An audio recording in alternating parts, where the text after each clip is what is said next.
लेकिन मरने के बाद हमारे साथ में जा, बोलो जा सकता है? जोर से बोलो, जा सकता है? अरे जा सकता है। एक बार एक सेठ रास्ते से जा रहा था, अपनी फैक्ट्री के लिए निकला था। रेडियो चल रहा था, उस रेडियो में एक संत का प्रवचन चल रहे थे। संत ने यही वाक्य कहा कि कोई कितना भी धन कमा ले, कितना भी इकट्ठा कर ले, कितना भी बैंक बैलेंस बना ले, लेकिन मरने के बाद एक फूटी कौड़ी अपने साथ ले जा नहीं सकता। सेठ ने सोचा, हे भगवान, मैंने इतने वर्षों तक कठिन तप किया, संघर्ष किया, मेहनत करी, तब जाके करोड़ों रुपए कमाए हैं, अरबों रुपए मैंने इकट्ठे किए, तो क्या ये मैं अपने साथ ऊपर नहीं ले जा पाऊंगा? मीटिंग बुलाई, emergency meeting. Emergency meeting I, बड़े बड़े ज्ञानी, बड़े बड़े अफसर बैठे थे। उनके सामने एक प्रश्न किया उस मालिक ने, इस प्रश्न के बदले में आपको 5 करोड़ रुपए दूंगा जो इसका उत्तर दे दे। सब लालायत, सब ज्ञानी, 5 करोड़ एक प्रश्न के, इतने तो अमिताभ बच्चन भी नहीं देते, बहुत बैठालते उसके बाद जाके करोड़ रुपए देते। सब लालायत हो गए, एक प्रश्न का उत्तर देने से 5 करोड़। अति शीघ्र पूछिए। संत का सुना हुआ वाक्य सेठ ने कहा, मरने के बाद मैं अपनी संपत्ति ऊपर कैसे ले जा सकता हूं, इसका कोई उपाय बताओ। सब के सब कुछ बोले तो नहीं, मन में गालियां दे रहे हैं, ये सेठ पागल हो गया। कौन कहता है ये मालिक है? अरे ये सबसे बड़ा नालायक है।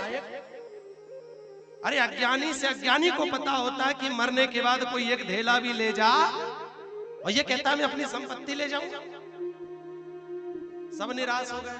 सेठ ने कहा उत्तर दो, कोई कुछ नहीं बोल पाया। सेठ ने कहा कीमत डबल, 10 करोड़।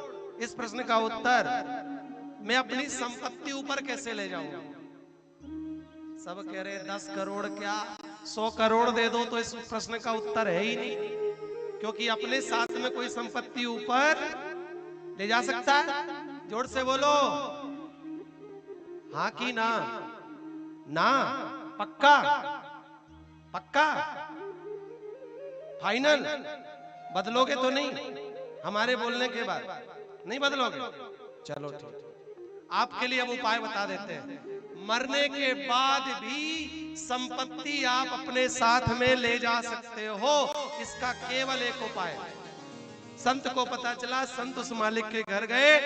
संत ने कहा, राजन, मालिक, सेठ, तुमने कोई प्रश्न किया था 10 करोड़ का, वो 10 करोड़ मुझे नहीं चाहिए, लेकिन तुम्हारे प्रश्न का उत्तर देने के लिए मैं आया हूँ। तुमने प्रश्न किया था कि मरने के बाद मैं अपनी संपत्ति कैसे ऊपर ले जाऊं, उसके लिए केवल एक उपाय है। ध्यान से सुन लीजिएगा सभी लोग, बदलिएगा मत।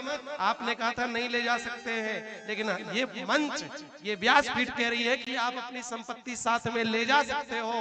उसके लिए केवल एक मार्ग है, अपनी संपत्ति को असोलिया परिवार की तरह भगवान की सेवा में लगा दो, भगवान की कथाओं में लगा दो, यज्ञ में लगा दो, दान में लगा दो, पुण्य में लगा दो, परमार्थ में लगा दो। संपत्ति आप यहाँ खर्च करोगे, मरने के बाद वही संपत्ति पुण्य के रूप में आपको भगवान के पास मिलेगी। क्योंकि लोग कहते हैं ना कि कर्मों की खेती है, जो भी जैसा कर्म करेगा फल देगा भगवान। यही है गीता का ज्ञान, यही है।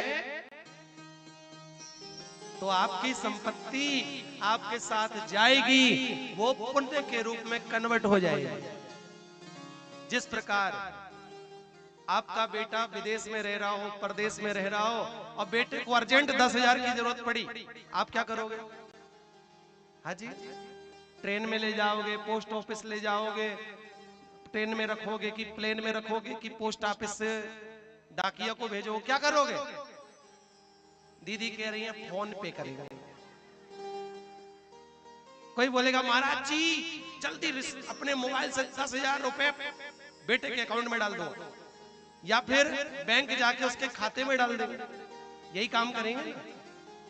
यहाँ की सरकार का नियम है, आप अपने पैसे बेटे के अकाउंट में डालें और वो उसको अपने आप प्राप्त हो जाएंगे।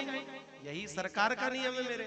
आपने अपने धन, अपनी संपत्ति, अपना ऐश्वर्य भगवान के कार्य में लगाया, किसी गरीब की सेवा में लगाया, गौ माता की सेवा में लगाया, संतों की सेवा में लगाया, भगवान के परमार्थ में लगाया।